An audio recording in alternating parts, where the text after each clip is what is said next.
See these shards of crystal? Most people see a clumsy mistake. I see a calculated distraction. What if I told you that the person who holds the key to your survival is the one you've never even bothered to look in the eye? This is the unbelievable story of Kong Do-won, a man who ruled Manhattan's underworld with an iron fist, only to realize he was walking into a death trap he never saw coming. And Tamsin Reed, a woman in a simple black and white waitress uniform who became his only shield. He was a man too powerful to ever look down. She was a woman who had spent her life being invisible, but only took 1 second of courage, one shattered tray, to change the course of both their lives forever. Manhattan's humidity didn't stand a chance against the industrial-grade air conditioning of the Gilded Grill. Inside, the air smelled of expensive charcoal, toasted sesame oil, and the kind of heavy, silent money that didn't like to be kept waiting. It was a cathedral of marble and gold, where the city's elite came to worship at the altar of seared wagyu and aged soju. To the titans of industry sitting at the linen-draped tables, Tamsin Reed was nothing more than a ghost in a crisp white apron. She was part of the architecture, as vital and as overlooked as the crown molding. Tamsin moved to the dining room with a rhythmic, practiced grace, her tray balanced on the tips of her fingers. She was on hour 9 of a double shift, her feet throbbing in her sensible shoes, but her mind was elsewhere.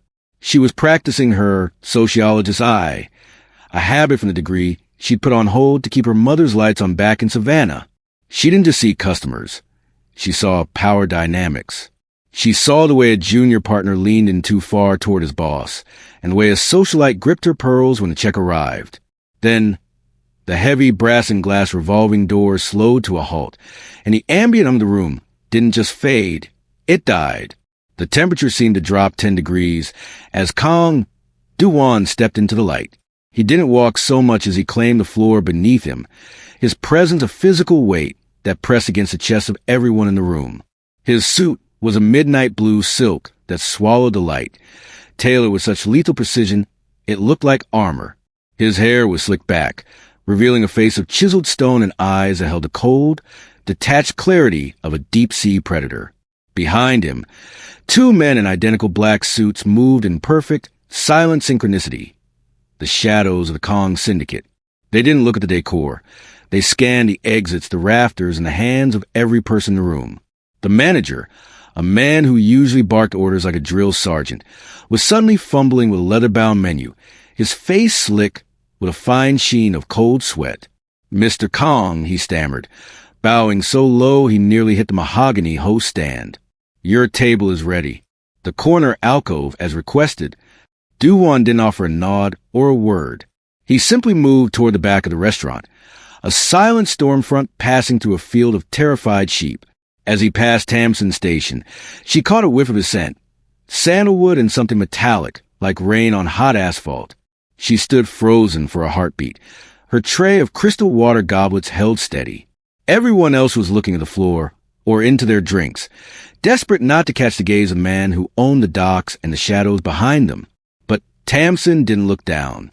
From her vantage point near the pillar, she saw the way Do-won took his seat, his back to the room, and the way his bodyguards fanned out like human shields. But then she saw it, in the polished reflection of a silver serving cloche on the table, directly behind the syndicate boss. A glint caught her eye. It wasn't the sparkle of jewelry or the flash of a camera. It was a dull, oily slide of metal from a man whose hands were trembling under the tablecloth. The world slowed to a crawl. The invisible waitress took a breath, her fingers tightening on the edge of the tray. The lion was about to be struck, and the only person who could see the blade was a woman no one noticed. The glint in the silver cloche wasn't a trick of the light. It was a death sentence. To any other waitress, the man at the table behind Kong, Do-won, was just another disgruntled diner in an over-tailored blazer. But Tamsin saw the tremor in his fingers and the way his shoulder dipped, the unmistakable mechanics of a man drawing a suppressed weapon from a waistband holster. She had less than a second. If she screamed, the shooter would panic and fire. If she ran for the manager, Do-won would be dead before she reached the kitchen doors. Tamsin didn't stumble. She didn't trip. With a calculated twist of her wrist, she sent the heavy mahogany tray tilting violently forward. The sound was cataclysmic. 12 lead crystal water goblets and 3 porcelain plates of prime rib collided with the marble floor in a symphony of destruction. It wasn't just a crash. It was an explosion that shattered the carefully curated silence of the gilded grill. Shards of glass sprayed like shrapnel, skipping across the floor and peppering the expensive leather shoes of the man with the gun. The shooter flinched, his aim jerked wide by the sudden, deafening chaos at his feet. Then came the silence, a vacuum so absolute it felt like the room had been emptied of oxygen. In a heartbeat, the environment shifted from a high-end eatery to a kill zone. Du-Wan didn't dive for cover. He didn't even flinch. He sat perfectly still, a single drop of red wine from a shattered glass blooming like a rose on his midnight blue sleeve. But his men were not so still. In a blur of motion, the 2 bodyguards were up. Their chairs were kicked back with a violent clatter as they pivoted, hands diving into their jackets. Before the last piece of crystal had stopped spinning on the floor, 2 Glock 17s were drawn and leveled. One was aimed directly at the shaking man behind Du-Wan, whose weapon was now half exposed and useless. The other was aimed directly at Tamsin's forehead. Tamsin stood in the center of the wreckage, her hands empty, her breath hitching in her throat. She looked down at the white porcelain shards surrounding her sensible shoes, then up into the cold, black barrels of the syndicate's guns. The restaurant patrons had vanished beneath their tables, and the manager was paralyzed in the doorway, but Tamsin didn't move. She felt the weight of the silence pressing in on her. Her heart hammered against her ribs, a frantic, trapped bird, but she kept her gaze steady. She didn't look at the guns. She looked at Du-Wan. Slowly, the Mafia boss turned his head. He didn't look at the assassin being tackled to the ground by his second guard. He didn't look at the chaos of the room. He looked at Tamsin. His eyes traveled from the mess on the floor to the reflection in the silver cloche, and finally up to her face. For the first time that night, the invisible woman was the only thing he saw. The ice in his expression didn't melt, but it shifted, sharpening into a look of profound, lethal curiosity. He raised a single hand, a silent command to his guard to lower the weapon aimed at her chest. "You have a very expensive way of making a mistake," Du-Wan said, his voice a low, melodic rasp that carried through the dead air. The glint in the silver cloche wasn't a trick of the light. It was a death sentence. To any other waitress, the man at the table behind Kong, Du-Wan, was just another disgruntled diner in an over-tailored blazer. But Tamsin saw the tremor in his fingers and the way his shoulder dipped, the unmistakable mechanics of a man drawing a suppressed weapon from a waistband holster. She had less than a second. If she screamed, the shooter would panic and fire. If she ran for the manager, Du-Wan would be dead before she reached the kitchen doors. Tamsin didn't stumble. She didn't trip. With a calculated, violent twist of her wrist, she sent the heavy mahogany tray tilting forward. The sound was cataclysmic. 12 lead crystal water goblets and 3 porcelain plates of prime rib collided with the marble floor in a symphony of destruction. It wasn't just a crash. It was an explosion that shattered the carefully curated silence of the gilded grill. Shards of glass sprayed like shrapnel, skipping across the floor and peppering the expensive leather shoes of the man with the gun. The shooter flinched, his aim jerked wide by the sudden, deafening chaos at his feet. Then came the silence, a vacuum so absolute it felt like the room had been emptied of oxygen. In a heartbeat, the environment shifted from a high-end eatery to a kill zone. Du-Wan didn't dive for cover. He didn't even flinch. He sat perfectly still, a single drop of red wine from a shattered glass blooming like a rose on his midnight blue sleeve. But his men were not so still. In a blur of motion, the 2 bodyguards were up, their chairs kicked back with a violent clatter as they pivoted, hands diving into their jackets. Before the last piece of crystal had stopped spinning on the floor, 2 Glock 17s were drawn and leveled. One was aimed directly at the shaking man behind Du-Wan, whose weapon was now half exposed and useless. The other was aimed directly at Tamsin's forehead. Tamsin stood in the center of the wreckage, her hands empty, her breath hitching in her throat. She looked down at the white porcelain shards surrounding her sensible shoes, then up into the cold, black barrel of the gun just inches from her face. The restaurant patrons had vanished beneath their tables, and the manager was paralyzed in the doorway. But Tamsin didn't move. She felt the weight of the silence pressing in on her. Her heart hammered against her ribs, a frantic, trapped bird, but she kept her gaze steady. She didn't look at the gun. She looked at Duwan. Slowly, the Mafia boss turned his head. He didn't look at the assassin being tackled to the ground by his second guard. He didn't look at the panic in the room. He looked at Tamsin. His eyes traveled from the mess on the floor to the reflection in the silver cloche, and finally up to her face.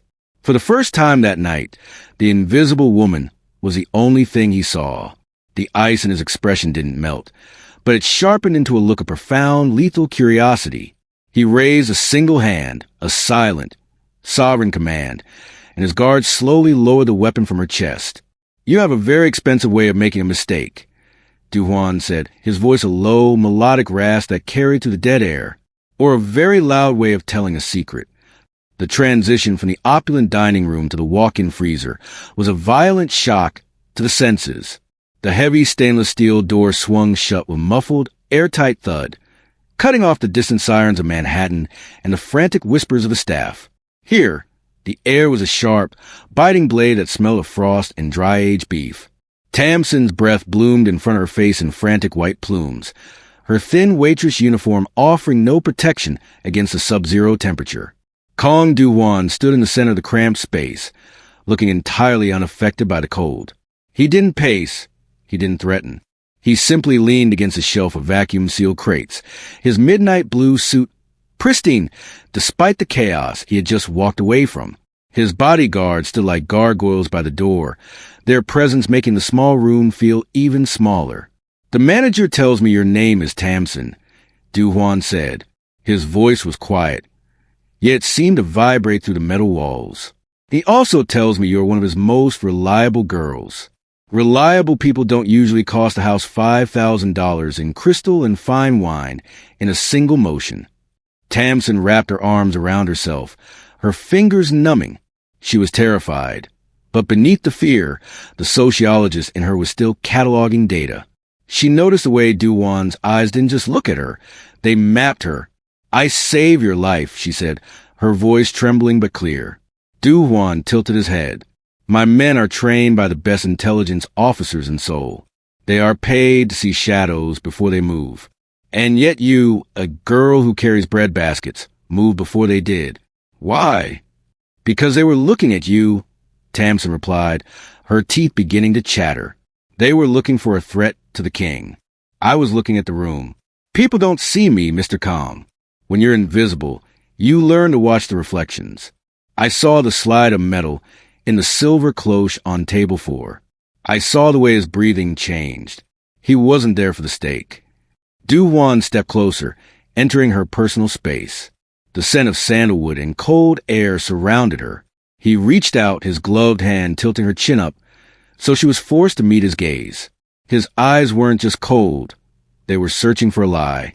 "A scout's eye," he murmured, more to himself than to her. "You have the instinct of a hunter, wrapped in the apron of a servant. You didn't just see him. You calculated the trajectory and chose the exact moment to shatter the silence." He let go of her chin and stepped back, his expression unreadable. "The man you stopped was sent by someone very close to me, someone who knows my guard's patterns. But they didn't account for the invisible variable." He reached into his jacket, pulling out a clean linen handkerchief and handing it to her. It was a small gesture of humanity that felt more intimidating than a weapon. "Dry your face, Tamsin. You're finished with the gilded grill. You're coming with me. I have a ghost in my house, and I think you're the only one who can see it." The gilded grill was already a receding memory behind the heavy, tinted glass of a black Mercedes-Benz S-Class. The city moved past them in a blur of neon and rain. But inside the cabin, the atmosphere was thick with the scent of expensive leather and the hum of a silent engine. Tamsin sat on the edge of the heated seat, her hand still trembling slightly as the warmth of the car fought the lingering chill of the walk-in freezer. Duwan sat across from her, his silhouette sharp against the passing streetlights. He had traded his wine-stained jacket for a fresh one provided by a silent driver, and he looked every bit the king of the concrete jungle they were navigating. He didn't look at her immediately. Instead, he watched the city he owned. "The world thinks I am a man of violence," Du-Hwan said, his voice cutting through the quiet. And for a long time I had to be, but the future is not in the shadows. I am transitioning the Kong Syndicate into a legitimate global security firm. Real estate, tech, logistics. The old guard, men like the one you spotted tonight, don't want to live in the light. They want the chaos because chaos is profitable. He finally turned his head, his dark eyes locking onto hers with an intensity that made her heart skip. I have a ghost in my house, Tamsin, a mole who provides my schedule, my routes, and my blind spots to anyone with a grudge. My security team is comprised of soldiers. They look for snipers and bombs. They don't look for the subtle shift in a cousin's smile or the way a business partner's hands shake when I mention a merger. Tamsin swallowed hard, her mind racing. You want me to be a spy? I want you to be what you already are, Du-Hwan corrected. The person no one notices. I will bring you into my world as a behavioral consultant, a fancy title for someone who watches the watchers. You will sit at my table, walk through my halls, and attend my meetings. You will look for the friction in the room that my soldiers are too rigid to feel. He reached into the pocket of his coat and produced a slim, black leather folder. He didn't toss it. He placed it on the armrest between them with the reverence of a holy relic. Inside is a check for $100,000, he said calmly. Consider a tip for the service you provided tonight.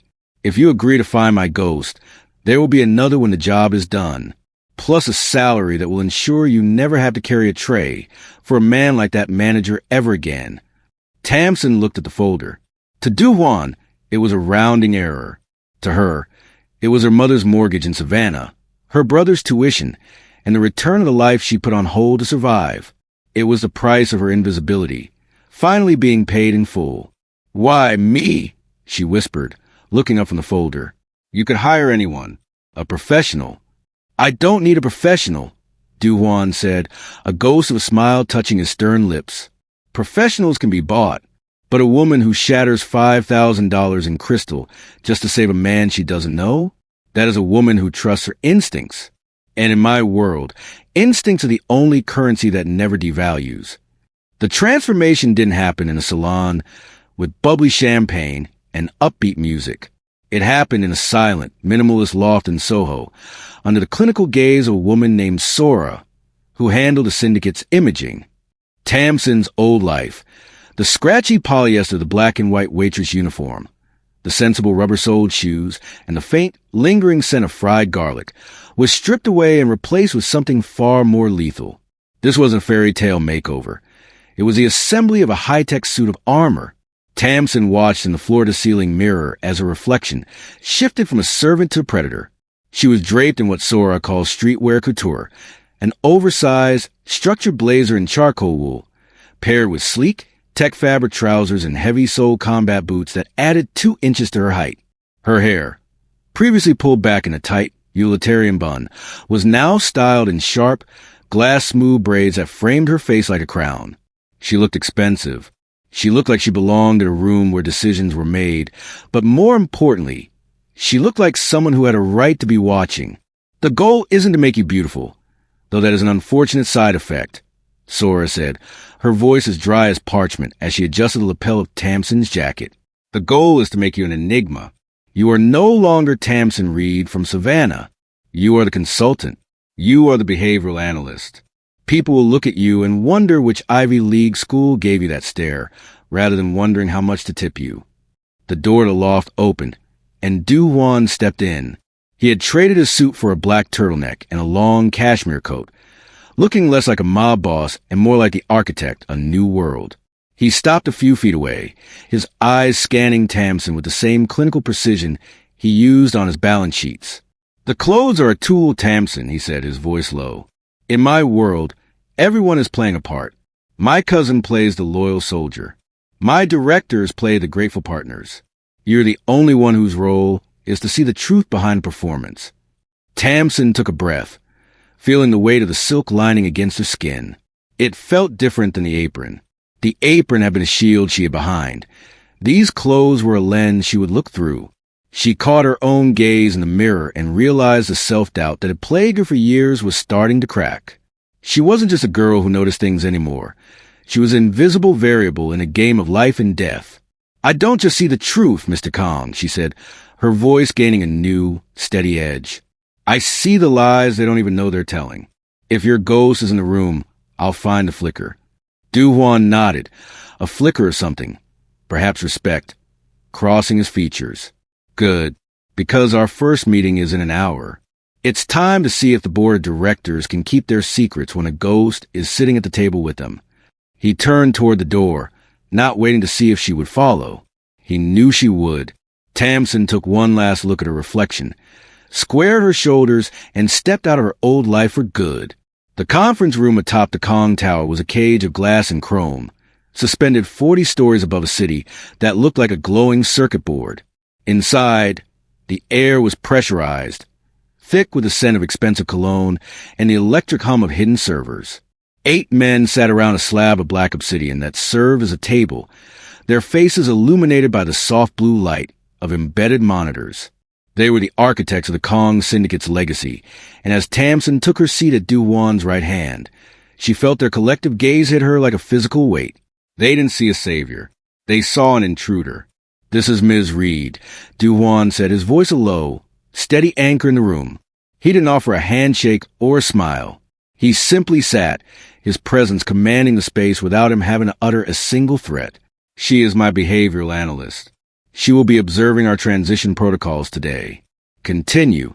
Tamsin didn't look at the spreadsheets or the projected growth charts for the new security firm. Instead, she watched the hands.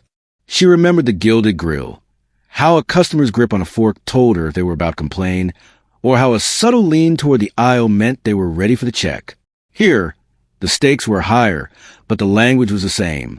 She watched Director Han, the oldest man at the table, whose fingers were laced so tightly his knuckles were white. He was projecting stability, but his feet, hidden beneath the table, were tapping a frantic, silent rhythm against the carpet. He wasn't just nervous. He was waiting for something to explode. Then there was a man to her left, a younger executive with a smile that was a fraction too wide, a mask of perfect loyalty. But Tamsin noticed that every time Du-Hwan mentioned internal transparency, the man's pupils constricted and his gaze flickered, just for a millisecond, toward the heavy oak doors at the end of the hall. It was a lookout reflex, the involuntary search for an exit. "Our maritime logistics are being audited," Du-Hwan continued, his eyes never leaving the men at the table. "We found a discrepancy in the Busan shipments. A ghost in the ledger." The room went cold. Tamsin felt a shift in the atmosphere, a collective intake of breath. She watched the way their bodies reacted to the word ghost. Most of them looked at Du-Hwan, mirroring his intensity. But one man, tucked into the shadows at the far end of the table, didn't look at the boss. He looked at his own reflection in the obsidian table, his jaw muscle pulsing. Tamsin leaned in slightly, her shadow falling across the table. She didn't say a word, but she caught Du-Hwan's eye. A tiny, almost imperceptible nod passed between them. She had seen the flicker. She had felt the friction. As the meeting adjourned and the men filed out, their movement stiff and guarded, Du-Hwan remained in his chair. He waited until the heavy doors clicked shut before he spoke. "Well, Director Han is terrified of you, but he's not your ghost," Tamsin said, her voice echoing in the empty, glass-walled room. She stood up, the structured blazer making her feel taller, sharper. But the man at the end of the table, the one who wouldn't look up, he didn't just know about the Busan discrepancy. He was calculating how much time he has left before you find the rest of it. Du-Hwan stood, a dark silhouette against the Manhattan skyline. "Then we don't have much time, because if he knows I'm looking, the ghost is about to become a poltergeist." The penthouse was a different kind of quiet than the boardroom. It didn't smell of ozone and servers, but of aged oak, expensive bourbon, and the heavy, expectant silence of a family that didn't trust its own blood. In this inner sanctum, the behavioral analyst was tested not by data, but by the complex choreography of kinship. Ji-hoon, Du-Hwan's younger cousin, arrived with the kind of energy that sucked the air out of the room.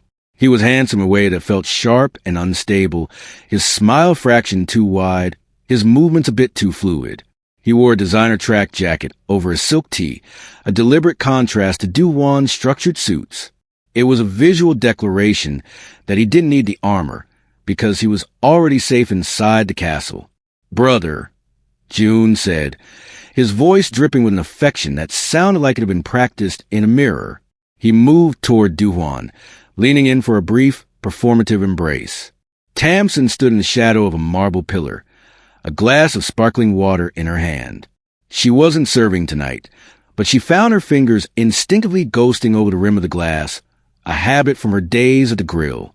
She watched as Jihoon finally turned his attention to her. He didn't look at her face. His eyes swept over her tailored blazer and landed on her shoes with a flicker of unmistakable amusement. "And this must be the new visionary everyone is talking about," Jihoon said. He didn't offer his hand. Instead, he snapped his fingers twice toward the side table. "Since you're standing, get me a whiskey." "Neat." The hibiki. The room went cold. One of the bodyguards near the door shifted his weight, his eyes flickering toward Duhuan. It was a blatant demotion of Tamsin's status, a public reminder that in Jihoon's eyes, she was still just a help. Tamsin didn't move. She didn't flush with embarrassment or reach for the bottle.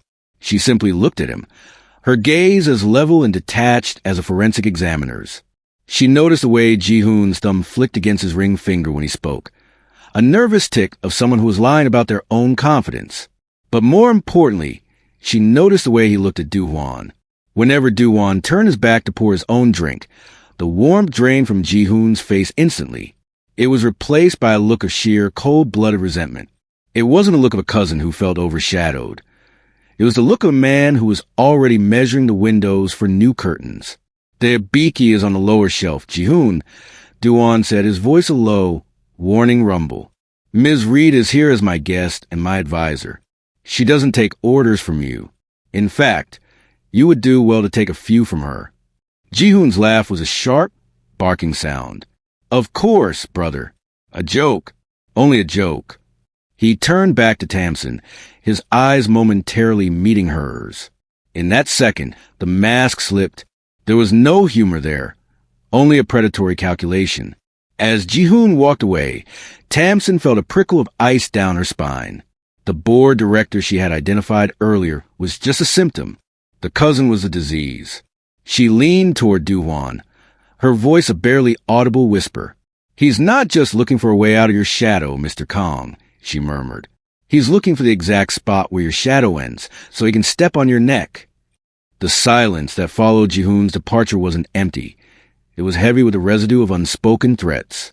Duhuan didn't move for a long minute, his back to the room as he stared out at the sprawling, uncaring grid of the city.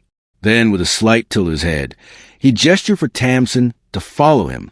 He led her past the cold marble of the main hall and into a small, windowless room hidden behind a seamless walnut door. This room was a stark departure from the clinical perfection of the rest of the penthouse.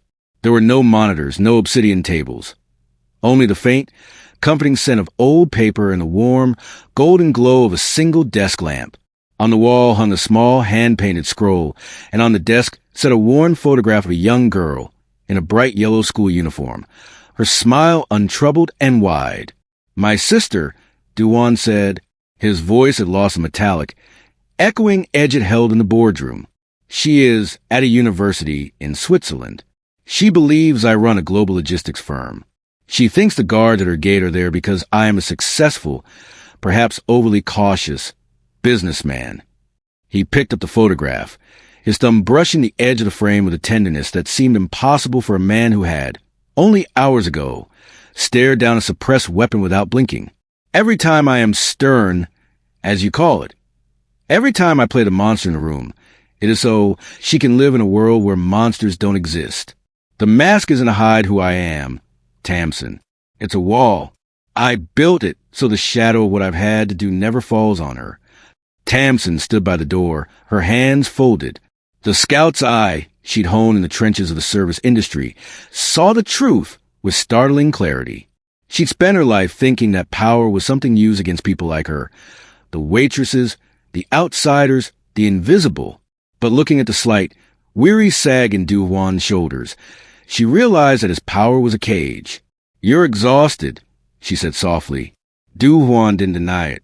He looked at her, And for the first time, the predator's clarity was replaced by a profound human fatigue. The transition to a legitimate firm isn't about greed. It's about making the mask permanent. It's about a day when I don't have to look at a silver reflection to see if a bullet is coming for my head. Ji-hoon doesn't want that. He loves the monster. He thinks the mask is the prize. He set the photo down and turned to her, the iron returning to his gaze, but it felt different now. Less like a weapon and more like a shared secret. He doesn't understand that the real prize is being able to finally take it off. Tamsin realized then that their worlds weren't so different. She had worn her apron to protect her family's future. He wore the syndicate to protect his sister's peace. They were both serving something larger than themselves, navigating a world that demanded they remain unseen. "I'll find the ghost, Du-hwan," she promised, using his name for the first time. Not for the money, but because no one should have to wear a mask that heavy forever. The penthouse was a cathedral of glass and shadow at 3 a.m. To the security detail downstairs, it was a fortress, but to Tamsin, it felt like a labyrinth of secrets. She couldn't sleep. The silence of the luxury suite was too loud, too different from the constant, comforting clatter of the gilded grill. She paced the halls in her socks, her movements as silent as a predator's, her mind still analyzing the tells she had seen in the boardroom. She stood in the darkened gallery, looking out at the city when she noticed it. It wasn't a sound, but a pulse. On the polished surface of a grand piano, a tiny, rhythmic blue light was reflecting from the direction of the library, the space Ji-hoon had been using as a temporary office. It wasn't the steady glow of a charging laptop or the heartbeat of a sleep mode monitor. It was a rapid, irregular flicker, like a signal made of data. Tamsin moved closer, her breath held. She didn't enter the library. She stayed in the shadows of the corridor, using the darkened glass of display case as a mirror. In the reflection, she saw a figure. It wasn't Ji-hoon. It was a member of the domestic staff, a man she had seen serving tea with a bowed head and a humble posture just hours before. He wasn't humble now. His movements were precise, surgical. He was holding a small, black device, a satellite burst transmitter. He was tapping out something in an encrypted app, the screen light casting a ghostly, skeletal pallor over his face. Tamsin's pulse quickened. The ghost wasn't just a director or a disgruntled cousin. It was an entire network of eyes. The man she was watching was the bridge between the inner sanctum and the waiting blades outside. She watched the rhythm of his thumbs. It was too fast for a casual text. It was a high-speed data dump. She pulled out the tablet Du-hwan had given her, a device intended for her behavioral logs, and opened the network diagnostic tool he'd shown her during her orientation. She didn't need to be a coder to understand the red spike on the graph.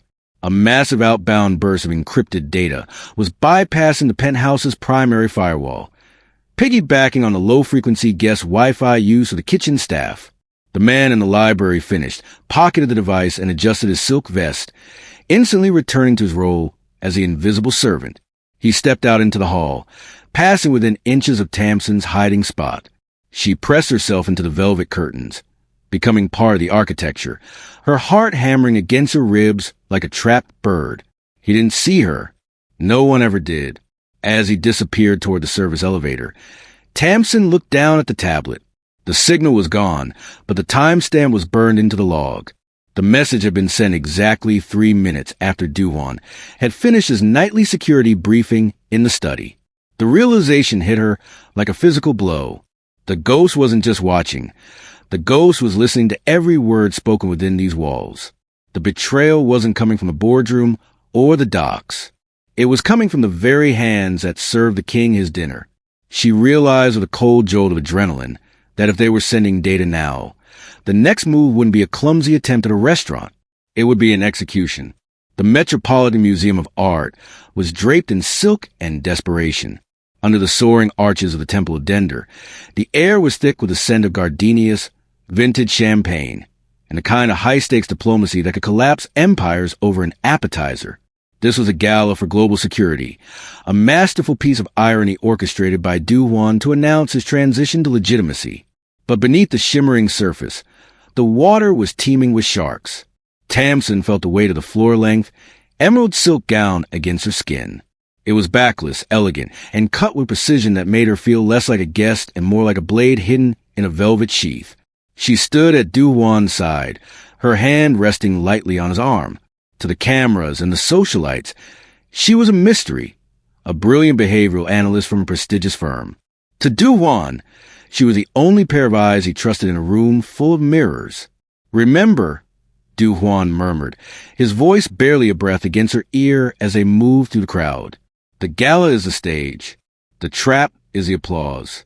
Whoever is receiving that signal from the penthouse is in this room. They won't be looking for a waitress. They'll be looking for me." Tamsin didn't nod.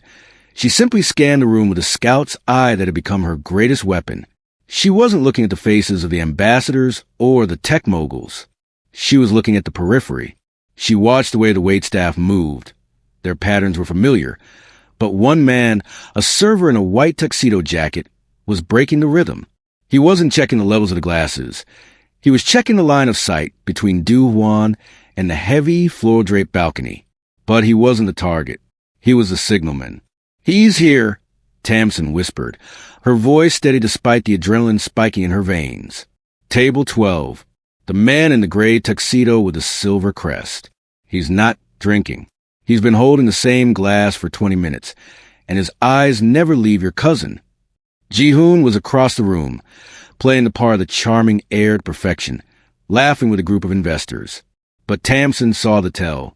Every few seconds, Ji-hoon's left hand would ghost over his cufflink, a rhythmic, obsessive tap. It was the same pulse she had seen from the transmitter in the library. "The server is his shadow," Tamsin continued, her gaze locked on the gray-suited man. "The handoff isn't going to be a folder or a drive. It's going to be a moment. Look at the way they're positioning themselves. They're narrowing the field." Du Juan's grip on his glass tightened, but his expression remained a mask of cool indifference. "They think they are the hunters," he said, his voice a low, lethal vibration.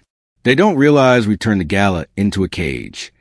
As the orchestra transitioned into a haunting, rhythmic waltz, the man in the gray tuxedo finally moved. He didn't head for Du Juan.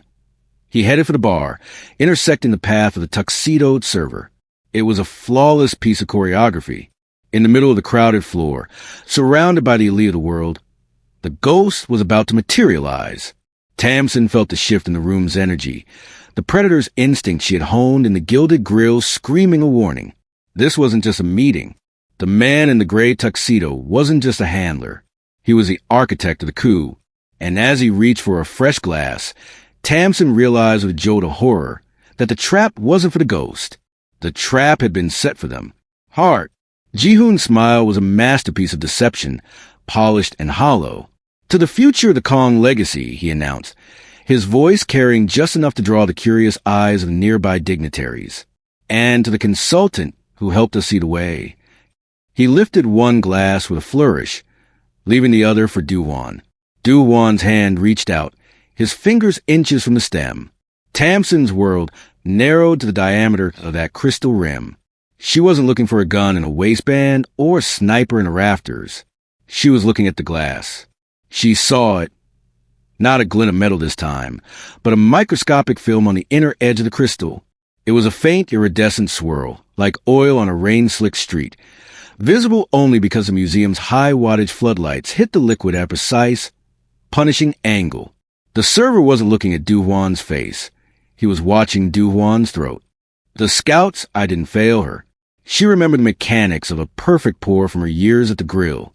This wine had been tampered with. The surface tension was wrong. It didn't ripple. It clung. "Wait," Tamsin said, her voice a cool silk ribbon that sliced through the tension. She didn't scream, and she didn't slap the glass away. She reached out, her fingers brushing Du Juan's wrist with a gentle, possessive firmness that stopped his motion entirely. She turned to Ji-hoon, her expression a mask of playful, high society curiosity.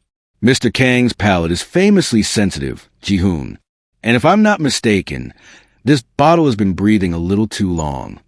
She leaned in, her nose inches from the glass, catching a scent that wasn't just oak and grape. It was a sharp, metallic tang, like a handful of copper pennies. Or perhaps not long enough. She took the glass from the tray before Du-Wan's fingers could close around it. The server's mask broke for a fraction of a second, a widening of the pupils, a sharp intake of breath. Ji-hoon's thumb flicked against his ring finger in that frantic, rhythmic pulse she had identified in the penthouse. The tail was screaming. Tamsin held the glass up, swirling the deep red liquid. The oily film didn't dissipate. It clung to the glass like a spider's web. In my line of work, we learn that the most dangerous things are often the ones we're invited to swallow willingly, she said, her gaze locking onto Ji-hoon's. She didn't drink. She didn't pour it out. She handed the glass back to the server, her fingers grazing his in a way that made him flinch. Take this back. Tell the sommelier that the invisible variable found a flaw in the vintage. The server retreated into the crowd, his movements no longer rhythmic but panicked. Ji-hoon's face went pale beneath the gala lights, the realization dawning on him that his silent bullet had been caught midair by the woman he had dismissed as a servant.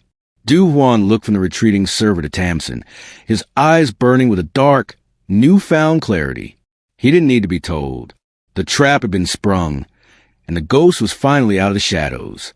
The music and the scent of lilies were replaced by the biting, clean lash of the midnight wind as the heavy steel doors of the museum's roof terrace slammed shut. Below them, the gala continued, a sea of glittering lights and oblivious laughter. But up here, on the edge of the stone parapet, the air was thin and lethal. Ji-hoon was already there, his designer jacket whipped by the wind, his back to the drop. He wasn't the charming heir anymore. The shadow of the city skyline carved his face into a mask of jagged desperation. In his hand, the small black satellite transmitter he had used to signal the ghosts in the penthouse was clutched like a religious icon. It was never going to work, Ji-hoon, Du-Hwan said. He walked toward his cousin with a slow, predatory rhythm, his footsteps heavy and final on the gravel. He didn't have a weapon drawn. He didn't need one. His presence alone was a closing vice. The wine, the maritime audit, the men at the docks. You were so busy watching my shadows that you forgot to watch your own. Ji-hoon's laugh was high and brittle, lost almost instantly to the wind. You want to be a businessman, Du-Hwan? You want to play at legitimacy while the world burns around you? The syndicate was built on blood, not boardrooms. You've grown soft, hiding behind this waitress. He spat the word, pointing the transmitter at Tamsin, like it was a gun. Tamsin stepped out from behind Du-Hwan, her emerald gown snapping in the wind like a battle flag. She didn't flinch. She had spent years being looked through. But tonight, she made sure she was the only thing he could see.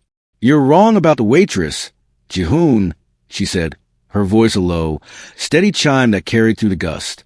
A waitress sees everything because no one thinks she's worth hiding from. I didn't just find your ghost. I found your heart. She held up her tablet, the screen glowing with the data burst she had intercepted. The signal you're holding? It's not going to the old guard. I rerouted the encrypted channel 20 minutes ago. Every message you sent tonight, the order to poison the wine, the coordinates for the ambush at the docks, it went directly to the federal authorities. You aren't leading a coup. You're leading a funeral procession. The color drained from Ji-hoon's face, leaving him a ghost in his own right. He looked at the device in his hand, then at the sprawling city below. The sirens weren't distant anymore. They were rising, a chorus of blue and red light reflecting off the glass of the skyscrapers. You sold us out? Ji-hoon whispered, his voice cracking. I saved a legacy, Du-Hwan replied, stopping only a few feet away. I'm dismantling the syndicate tonight, piece by piece. The old guard is being arrested as we speak. There will be no blood in the streets, only justice in a courtroom. You were the last loose end, little cousin. Ji-hoon looked over the edge of the parapet, the sheer drop into the dark trees of Central Park beckoning.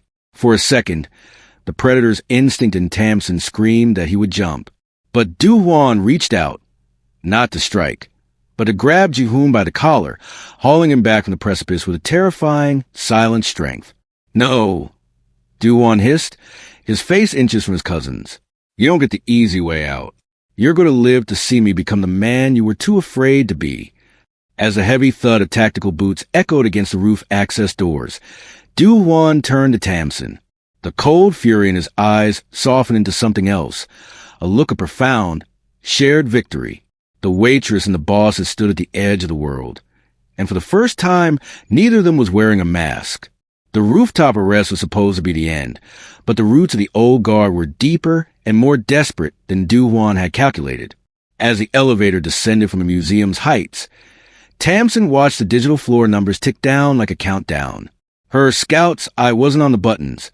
It was on the security tablet Du-Hwan had handed her. "The lobby is a kill zone," she said, her voice a sharp, clinical edge against the hum of the lift. 3 black SUVs just hit the VIP drive. Men are exiting with heavy coats and focused movement. "They aren't feds, Du-Hwan. They're the remnants." Du-Hwan checked the action of his sidearm, his face a granite mask. "My security detail has been intercepted at the perimeter. They're coming for the head of the snake before the rest of the body can be hauled away." The elevator dived toward the ground floor, but Tamsin didn't let it reach the lobby. She stepped to the control panel, her fingers dancing over the service override, a sequence she'd memorized during her years navigating the back-of-house secrets of New York's elite kitchens.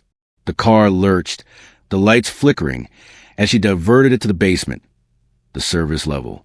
The doors opened to a world Du-Hwan had never entered, a frantic, steam-filled labyrinth of industrial washers, clattering dish racks, and the sharp, chemical scent of bleach.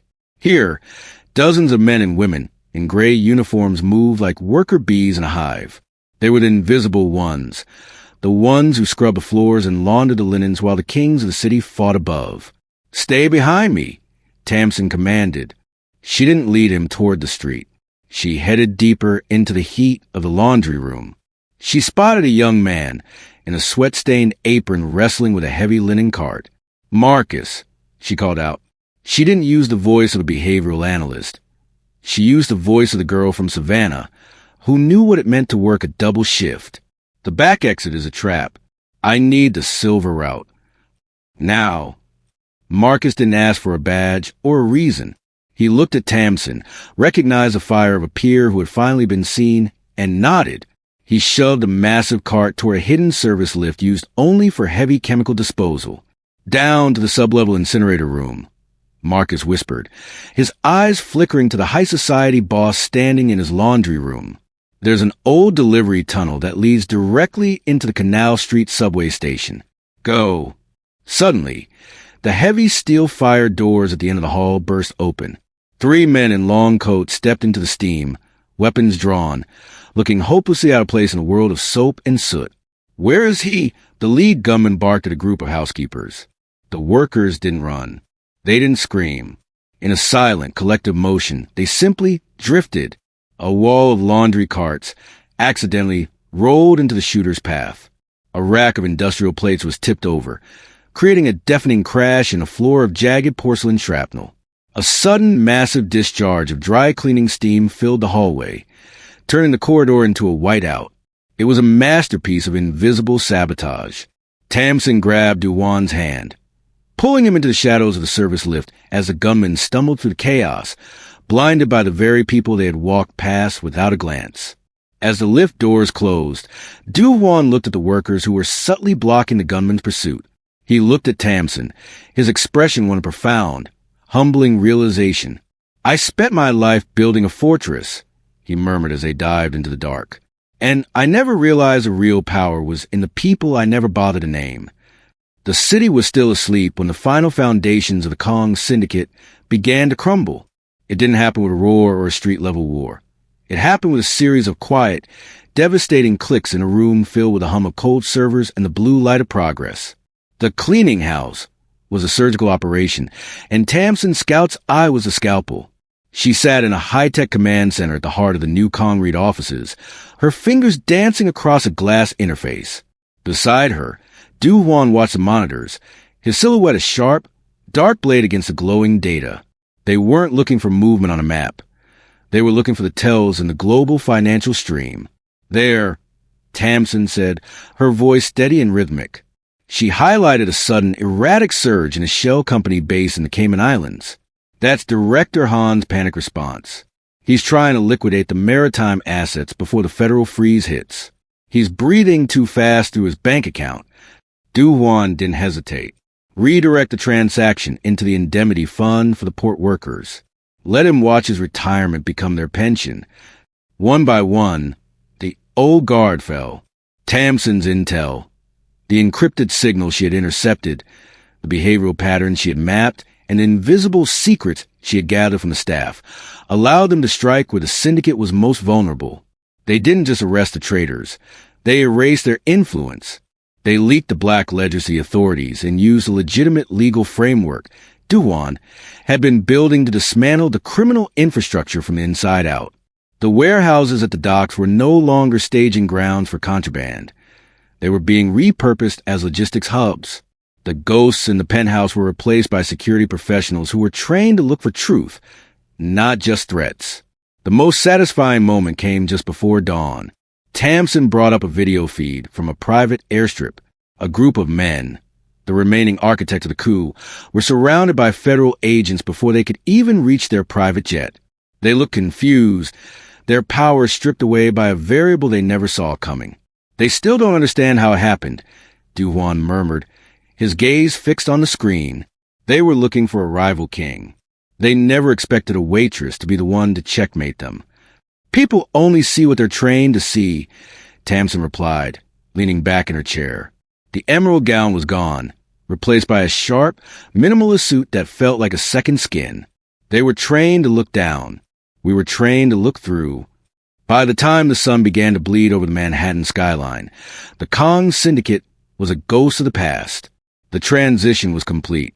The monsters had been purged, not with violence, but with the cold, hard light of the truth Tamsin had uncovered. Du-Hwan turned away from the monitors, the heavy weight of the mask he had worn for years finally lifting from his features. He looked at Tamsin, not as a consultant and not as an underdog, but as the partner who had helped him build a world worth living in. 6 months later, the air in the executive suite of the Congrede building didn't smell of charcoal or fear. It smelled of expensive ozone, fresh rain, and the quiet, humming confidence of a machine built for the light. The glass walls offered a panoramic view of Manhattan. But Tamsin Reed no longer looked at the city as a collection of shadows to hide in. She looked at it as a map she had helped redraw. Tamsin stood at the head of the obsidian table, her reflection sharp in its polished surface. She wore a tailored suit of deep emerald silk, a callback to gala, but this time, there were no secrets hidden in the hem. Her braids were pulled back into a sleek, authoritative crown, and when she spoke, the room didn't just go quiet. It listened with the kind of stillness reserved for a force of nature. The London merger is secure, Tamsin said, her voice a calm, resonant instrument. She tapped the glass interface, sending a stream of data to the screens lining the walls. Our behavioral algorithms caught the discrepancy in their logistics before they even knew they had a leak. We're not just providing security anymore. We're providing foresight. The men and women around the table, the new board, chosen for their integrity rather than their lineage, nodded in unison. They didn't look through her. They didn't look at her hands to see if she was carrying a tray. They looked at her with the profound respect reserved for the chief of intelligence and a founding partner. Du-Hwan sat at the other end of the table. The midnight blue suit was back, but the lethal chill in his eyes had been replaced by a sharp, focused vitality. He didn't need to play the monster anymore. The mask was gone, and in its place was a man who had finally found a way to be powerful without being predator. When their eyes met, there was a shared silent language, a memory of shattered crystal and steam-filled laundry rooms. The invisible variable is now our greatest asset, Du-Hwan told the board, his gaze never leaving Tamsin's. Because Ms. Reed taught us that the most dangerous person in the room is never the one holding the gun. It's the one who sees the room before anyone else does. As the meeting adjourned, Tamsin walked over to floor-to-ceiling windows. She remembered the girl from Savannah, who had worked 3 jobs just to keep the lights on, the girl who had spent her life being treated like furniture.